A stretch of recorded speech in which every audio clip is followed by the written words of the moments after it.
Welcome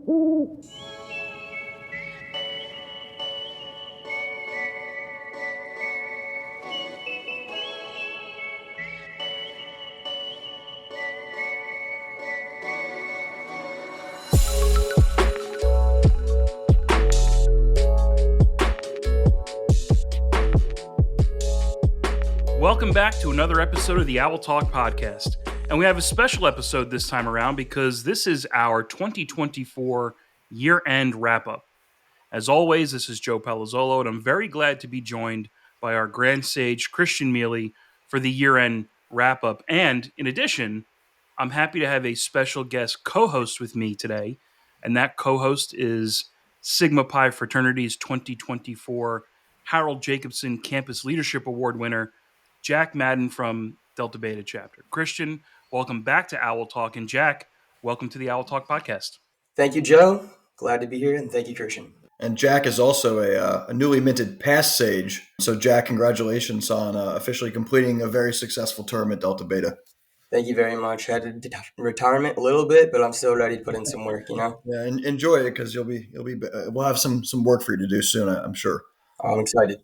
Well, Christian, we've done a fireside chat style episode of the podcast in the past, and it was just you and me riffing off of one another about a bunch of different topics. I thought we'd do the same thing today, but with the added fun of having Jack here to throw in some questions here and there. Does that work for everybody? It's great. Sounds great to me as well. Great. So this is our year-end wrap-up episode. I thought we would start by going over some of the biggest moments of 2024 for Sigma Pi Fraternity. Not for you guys individually, we'll get to that, but maybe we can start by talking about some of the biggest moments of the year for Sigma Pi Fraternity. Let's start with you, Christian. Yeah, I mean, I think the obvious one is convocation. You know, the even-yeared summers are always our convocation years, and so we had a great celebration of our brotherhood, and I think that was a great way to come together in 2024. And as we kind of wrap up the year, first of all, happy holidays, Merry Christmas, everybody. I'm not sure when you'll be listening to this, but it's the 23rd of December as we're recording this. So hope everybody has, at least on the undergraduate side, has had a successful semester academically. And I think some of those big moments are really those major chapter accomplishments. We've seen great recruitments out of our chapters across the country. We've seen some tremendous service projects that are taking place. And I think with Instagram in particular, just a lot of connectivity across chapters. So I think a lot of brothers who met at convocation, and even those who haven't, have been able to connect that way across the national organization. That's been a real big moment to kind of see that happen. Madden, what do you think about some of the biggest moments for 2024 for Sigma Pi Fraternity? I think I'd have to agree with Christian. Going to Indianapolis for the convocation was absolutely a surreal experience, especially being able to go as my chapter sage and being able to be taking part in all of those programming and the electoral process, which was new and really fun to be a part of. Brought me closer to not only the fraternity, but other members in my province, and overall a great event that I think every brother needs to make it out to at least once.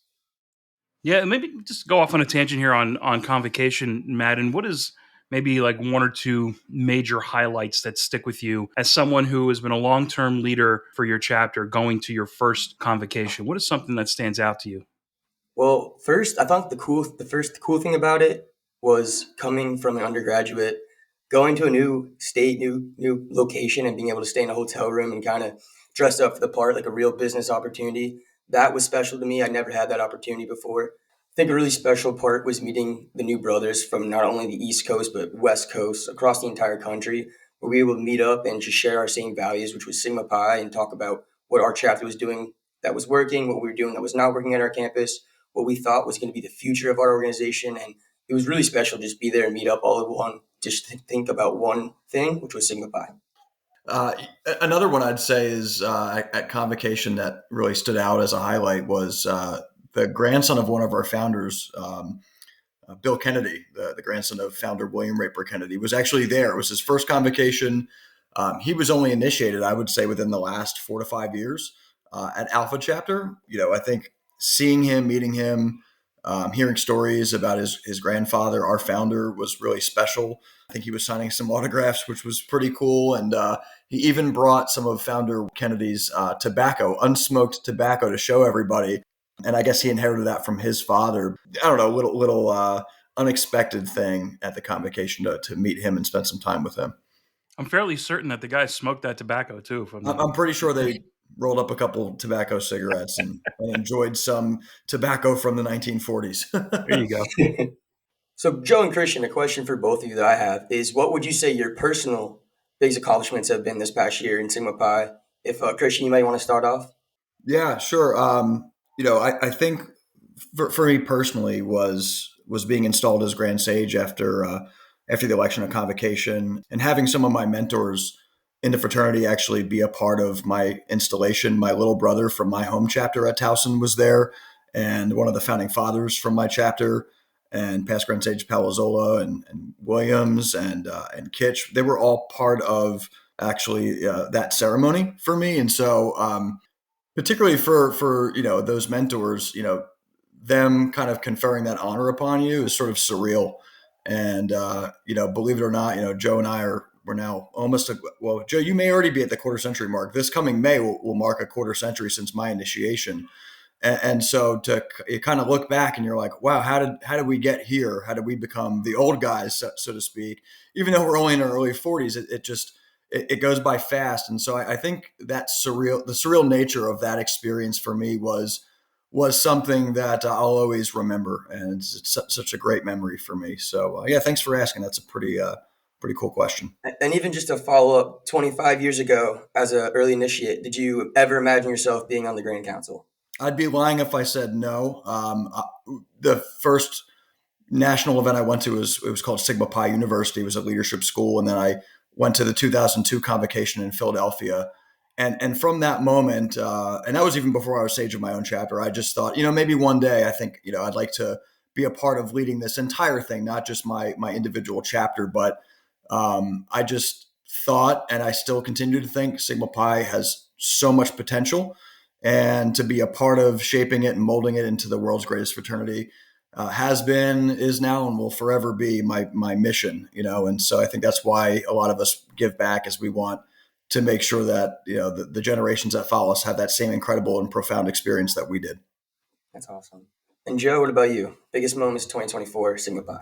Yeah, let me give you the other side of Christian's answer. So I guess it's an inside joke with the former members of the Grand Council, all of our past Grand officers, that there's this massive relief and this weight lifted off your shoulders when your term on the Grand Council ends. So I got a few playful, funny text messages to that effect back at convocation when my term on the council was over. A big Sigma Pi moment for me wasn't just my term on the council ending, but within a week or two, I was reappointed as chapter advisor at Delta Beta chapter at Monmouth University. And anyone who's known me for a while knows that I always say my favorite job in the fraternity is being chapter advisor. I still believe that today. After spending 8 years on the Grand Council, which I loved, by the way, loved those 8 years on the council, I still believe that being chapter advisor is the best volunteer position in Sigma Pi. There's something uniquely empowering and inspiring for me being able to work one-on-one with undergraduates like you, Jack, and to mentor you guys as you become the leaders of not just your fellow chapter brothers today, but the leaders of our communities, our corporate world, the civic world, the Sigma Pi fraternity tomorrow. So chapter advisor is the best job that Sigma Pi fraternity has to offer. And a big moment for me in 2024 was being reappointed as chapter advisor at Delta Beta chapter. Let me just give you two more quick thoughts on the biggest moments of the year for me in the world of Sigma Pi fraternity. First, over the summer at convocation, big moment for Christian as he gets elected as Grand Sage. That's awesome. Big moment for me at convocation, not just my term ending, but I won the Dr. Robert Burns Most Outstanding Faculty Advisor Award. I didn't expect that at all. I knew Jack, that you and the guys were putting me in for the award, but I didn't expect to win it. And I guess that's because I was still wrapped up in the constant 24/7 flow of information that's being on the Grand Council. I didn't really have a chance to focus on that. So winning that award was pretty special. And then finally, each year I have the honor of attending 3 different graduation ceremonies at Monmouth University. There's one in January, one in May, one in August. And I was thinking about the biggest moments for me of the year as the year comes to an end. And I always think about graduation, not just with the Sigma Pi guys I get to see walk across the stage, but all of my students. And I remembered that here in 2024, with the couple of days we have left, we started with Sigma Pi graduates at Monmouth with Mackay Parkey all the way back in January. And then we had 8 or 9 guys who walked in May. We had 2 more who walked in August. And then also Jared Garcia, who's in my fraternity family tree, graduated with his MBA. And I'm getting ready for another graduation here in a couple of weeks when John Seda gets his MBA. And I love it. Celebrating with our brothers and their families. It's an incredible experience, and it's great. Graduation's always a top moment for me in terms of Sigma Pi every year. So, but what about you, Madden? What are some of the big Sigma Pi moments of 2024 for you? The Delta Beta chapter, I think we've had a really good year in 2024. We were named IFC Fraternity of the Year again, which was this the past 2 years, and we're hoping to get the third one this year in 2025. We won multiple philanthropy events with sororities on our campus, like the AZD Football Frenzy and the Deefer Dude and the AOPI Kickball. Our chapter won the Campus Intramural Championship for soccer for the 3rd time, and proudly we had one of our brothers named for his athletic achievements as a wrestler by both the National Fraternity and the campus administration. He was recognized, and that was really great to see. And I was also lucky enough just early this year to be named IFC President of the Year, which were all just really awesome accomplishments to just have in one big year. All right, now that we've all buttered each other up and talked about how great we are, I've got a question for you, Christian. You've been Grand Sage for, I guess, just over 6 months now. So what is something that our listeners may not know about being Grand Sage that you now uniquely understand after having served in that position? Yeah, good question. It's funny because I was talking to John Frost about this, and it's that Harry Truman quote, "The buck stops here," kind of thing. And you have to kind of drive the agenda for the Grand Council and drive the overall vision for Sigma Pi, of course, within the constraints and confines of the strategic plan which we set. But it's just the idea of keeping the committees moving forward. We've got 7 committees and task forces. Jack's on one of them. Joe, you're on one of them, to give a couple examples. So making sure that they're making progress, making sure that we've got a number of Grand Council work groups that we've formed to move some policy initiatives forward. So really, having your finger on the pulse of what's happening in the way of policy development and implementation. And just sort of the time commitment too, I think, as opposed to just being on the council. The previous biennium, I think, being Grand Sage, you received some more invitations to various conferences and chapter visitations. So it's kind of just that balancing act of work, family obligations, and fraternity volunteerism. And so, all things that I was sort of, preparing for. But, when you're in the chair, then obviously it becomes a bit more real. And just kind of driving the organization forward, I would say, is the biggest thing. Christian, you mentioned you get more invitations, and I know I've sat in that seat. Has there been anything that stands out to you in terms of a place you went or an event you attended that was just awe-inspiring and something that our listeners would love to hear about from the Grand Sage's perspective? Yeah, so I recently visited our William and Mary chapter in Virginia, Alpha Eta chapter. And of course, that's the birthplace of the American college fraternity. And so just being on that campus, which is grounded in so much, not only fraternal history, but American history, was really cool. And after the meeting, the sage, Will Katabian, brought me into sort of the formal chapter room. And he's like, "I want to show you something." And he brought out this scrapbook that the chapters had, going all the way back, I think, as far as the 30s maybe. But it had like old convocation programs and photos from the various generations of brothers. And he was really, really proud of that, treasured keepsake from the chapter. But yeah, attending their meeting, they're a growing chapter, about 80 or so members. And so it was really neat kind of watching them, perform the ritual at the beginning of the meeting and just talk about all the stuff that's happening on that campus. That was a really cool experience, and looking forward to getting out there and visiting a lot more chapters in the next year. Really does enrichen and enliven the experience. By the way, Will Katabian, former guest on Owl Talk podcast, throwing that out there. Great episode, by the way. Thank you. Let me switch over to Jack. I got a question from my co-host here. We mentioned one of the big moments for Sigma Pi Fraternity in 2024 was convocation. And this past summer, you talked about your experience at your first convocation. Maybe you can tell us a little bit about what it was like winning that Harold Jacobson Campus Leadership Award. I'll give a little context here for everyone. I have been putting guys from my chapter in for that award for the 20 some odd years that I've been in the fraternity, and no one has ever won it until Jack won it this past summer. So I'm incredibly proud of him. So tell me a little bit about that Campus Leadership Award, Jack. It was very overwhelming winning the Harold Jacobson Award, noting that you had been putting in brothers at the chapter for over 20 years. I didn't really expect to get it. Coming into a pool of candidates from across the entire country, I did not expect to get it.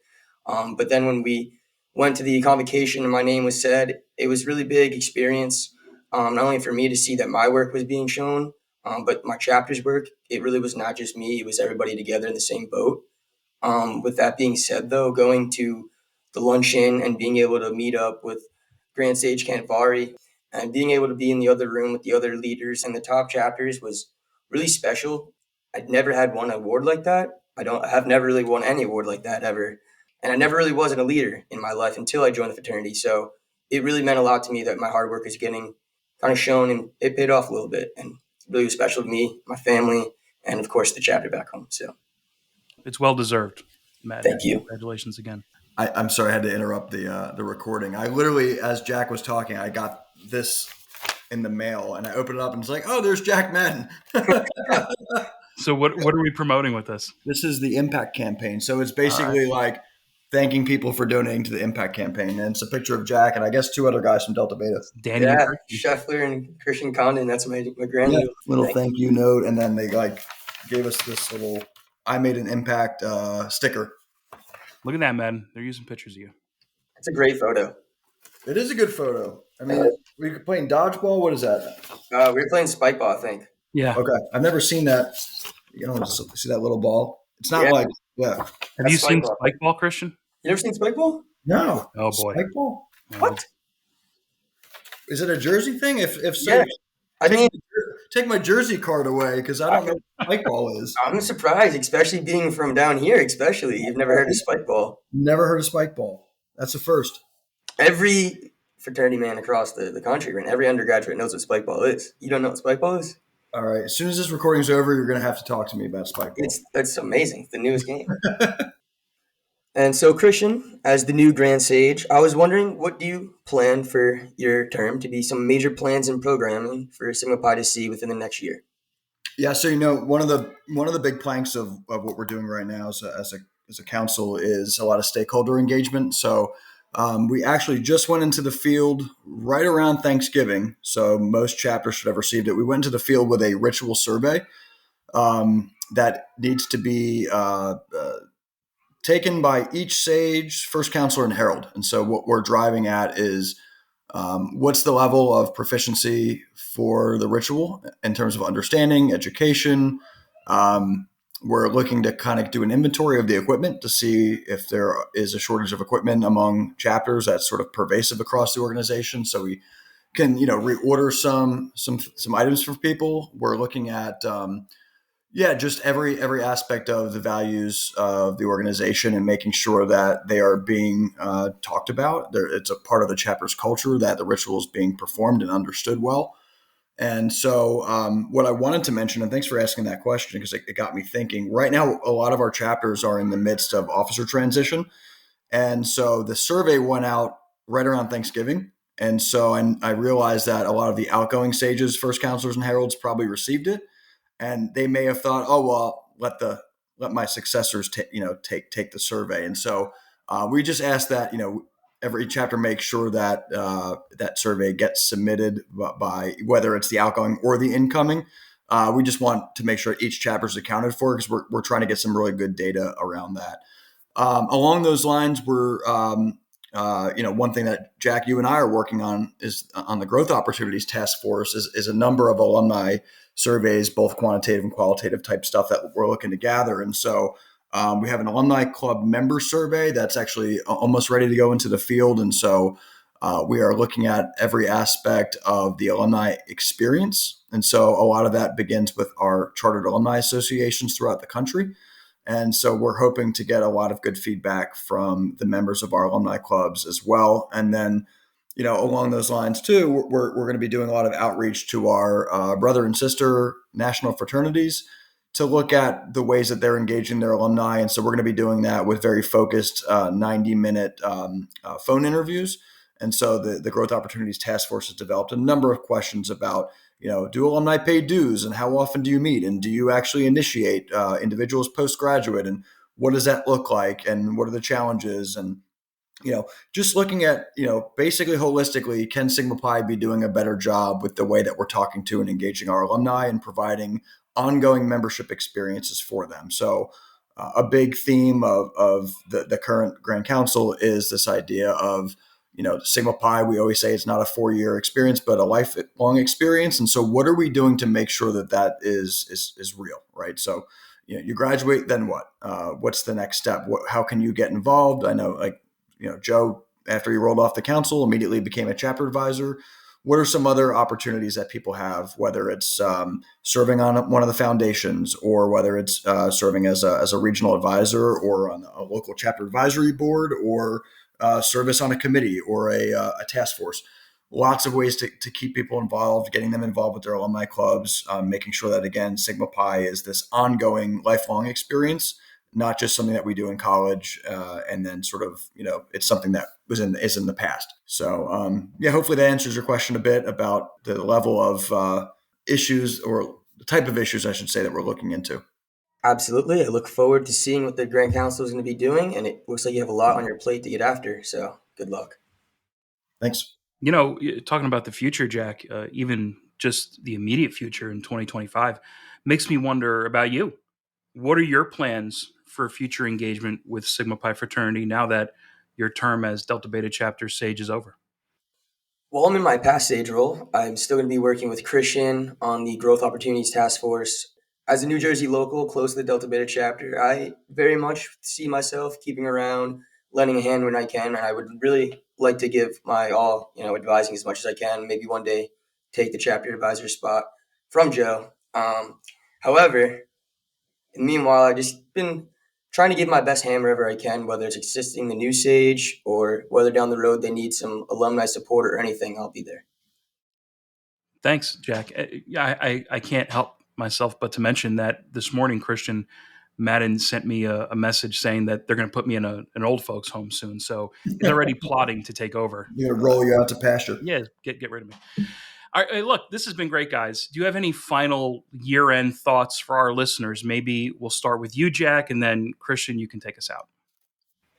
I think that one thought that popped in my head while Christian was talking about the ritual survey was it tied into convocation. The ritual and initiation that goes on at convocation, the true be told ritual, is one of the best experiences I think that we had at convocation. Coming from, I'd like to believe the Delta Beta chapter does a great job with our initiations and our ritual. However, seeing it done by the national count, obviously the grand board do it, was a whole different experience, and it really tied in the elements that everything embodied. It kind of made it understand more and feel more. So I think that was really special. Going into 2025, I really hope that every chapter and brother just, not only meets expectations, but exceeds them and strives for the best in everything they do. So good luck.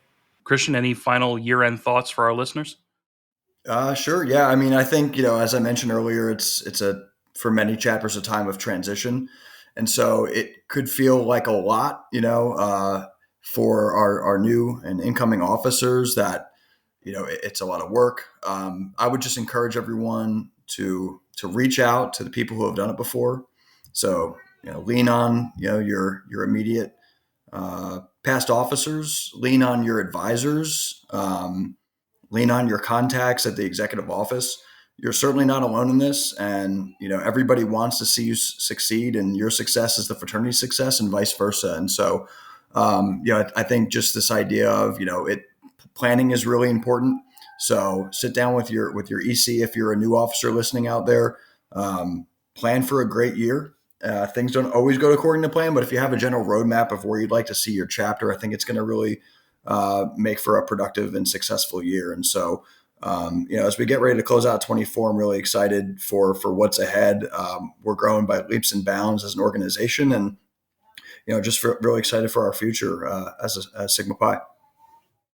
Great. Thank you both, Christian and Jack, for being on this episode today. Christian, thank you for our 2024 year-end wrap-up. And Jack, thank you for being my special guest co-host today.